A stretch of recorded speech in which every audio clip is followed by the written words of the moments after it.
Today we are going to discuss the topic evolution of psychology and development of psychology. Let us start with the first topic, that is evolution of psychology. Let me tell you here that evolution is the same concept as a school of thought, as approaches, as theoretical viewpoints or theoretical perspectives. So various psychologists have given different viewpoints on this concept, what is psychology. That is what we are going to learn in this topic, evolution of psychology. Let us start with the first school of thought, that is structuralism. Psychology as a modern scientific discipline came into being when the first laboratory was set up in Leipzig, that was in 1879 by William Wundt. William Wundt actually was interested to study the conscious experiences of people. He wanted to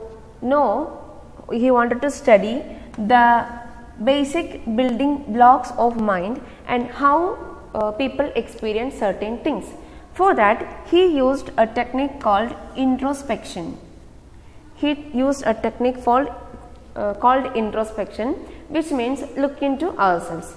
This technique involves asking people. So he used to call the participants for study and ask them directly to describe what their mental processes are or what are their experiences. So by asking them directly and knowing about their mental processes and experiences, he tried to know the things. So other psychologists rejected this technique because this technique is not scientific.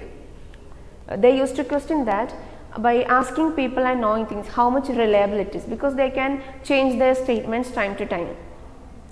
So they rejected this topic, and then structuralism, William Wundt focused on the structure of mind. So this approach is known as structuralism, and they were called as structuralists. So later, after it was being rejected for not being very scientific, another approach came into existence, which is known as functionalism. This approach belongs to William James. This approach belongs to William James, an American psychologist who had set up a laboratory in Cambridge soon after the setting up of Leipzig laboratory. He believed that instead of focusing on the structure of mind, we must focus on the functions of mind. He thought that maybe by watching people behaving or maybe by studying how they adapt to their environment, we can understand how our mind functions. And he focused on the process that helped people to adapt to their environment. He focused on the process that helped people to adapt to their environment. And this was supported by an educational thinker called John Dewey, who also effectively wanted to see how people adapt to their environment. So this technique of adaptation came to be known as functionalism, where they study the functions of mind rather than the structure of the mind. After that, a new perception emerged, that is gestalt psychology. The word gestalt means whole. So gestalt psychology focused on studying the things as a whole.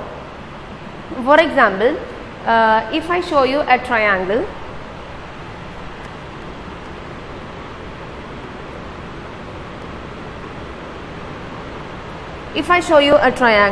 which is broken to separate parts, your mind will still give you or put you a picture of a complete triangle in your mind. Okay. Another example, when you go to cinema hall, we look at the screen and when we look at the screen, separate scenes are projected there, but in our mind we see a complete or a combined scenes, right? A particular scene. When we go to a cinema hall, we look at the screen, separate scenes are projected there, but we look at it as a combined scene. So, this is what Gestalt psychology says. We are not talking about the structure, we are talking about the total part of it. When we have the separate parts, the totality loses its meaning or the totality loses its significance. So, Gestalt psychology says that whole is greater than the sum of its parts. Whole is greater than the sum of its parts. After that, behaviorism came into existence. In around 1910, John Watson rejected the idea of mind and consciousness. He argued that something which cannot be seen or which cannot be observed cannot call as scientific.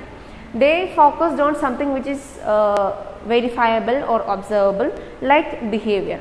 So, they focused on behavior rather than the structure of mind or functions of mind or the perceptual experiences. So, they focus to how we behave and how we respond to a particular stimuli.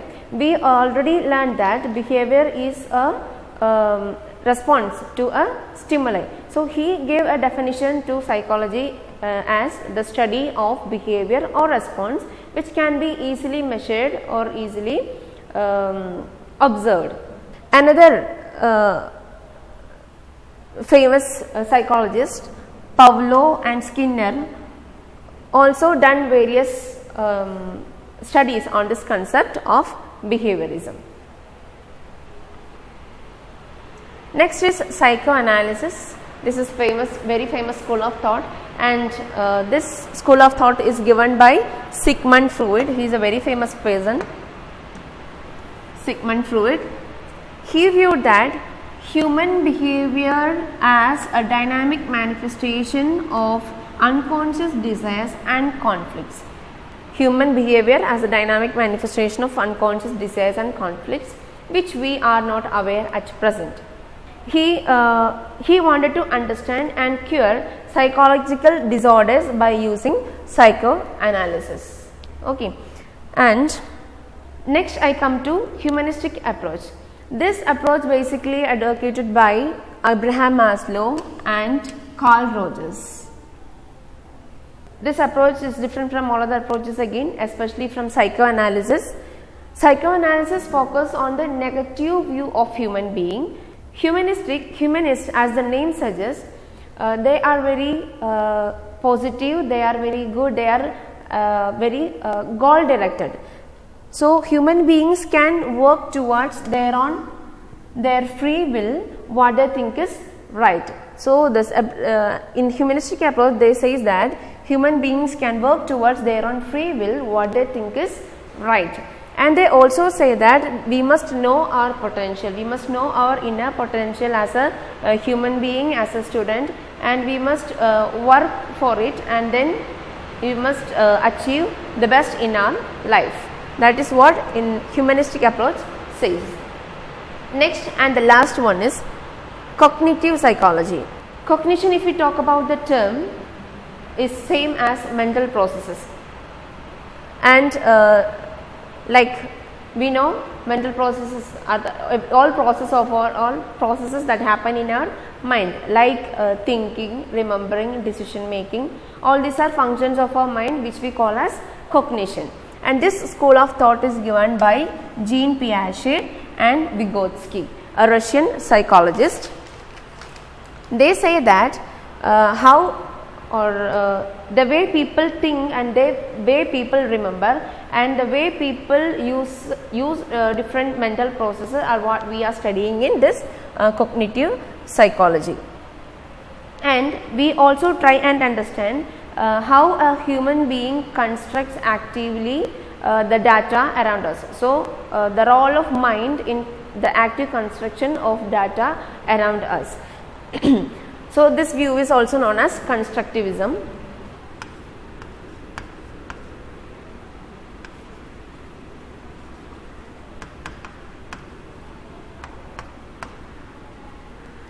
This view is also known as constructivism.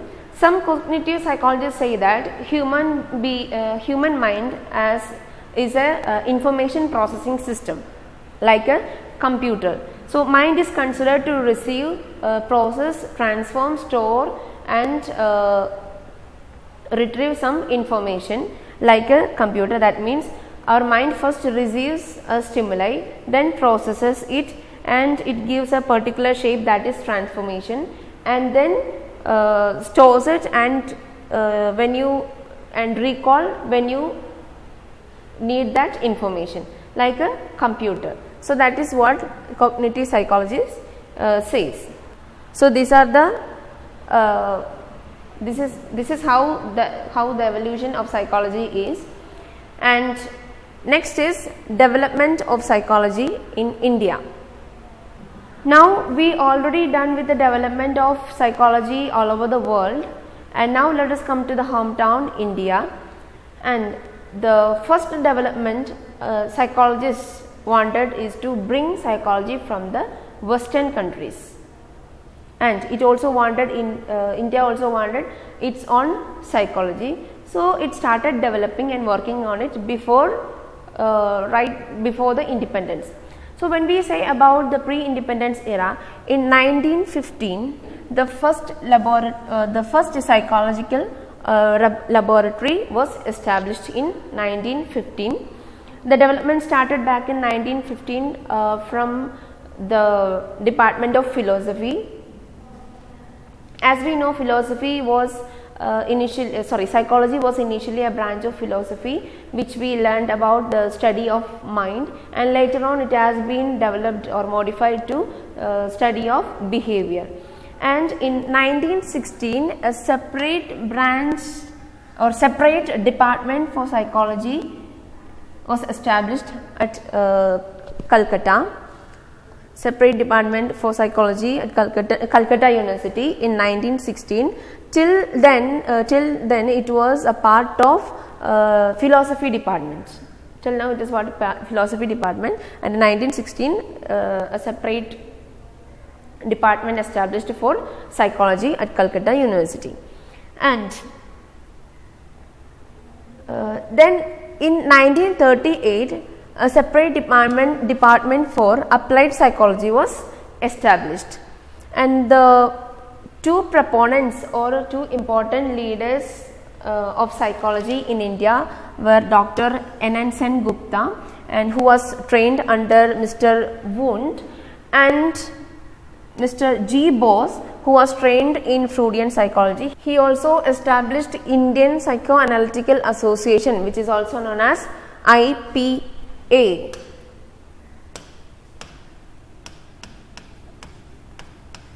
Which is also known as IPA in 1922. Mr. G. Bose established Indian Psychological Association, or which is known as IPA, in 1922.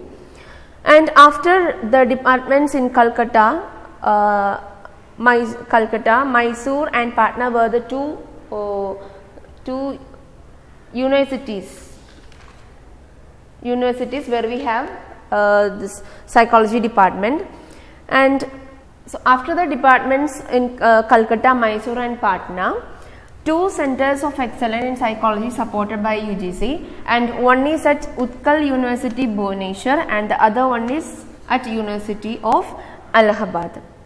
Okay, and then a famous work in psychology was done by Durganand Sinha, psychology in a third world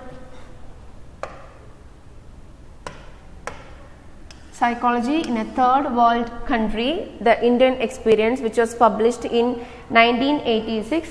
It traces the history of the modern psychology, and in his book he explained about four stages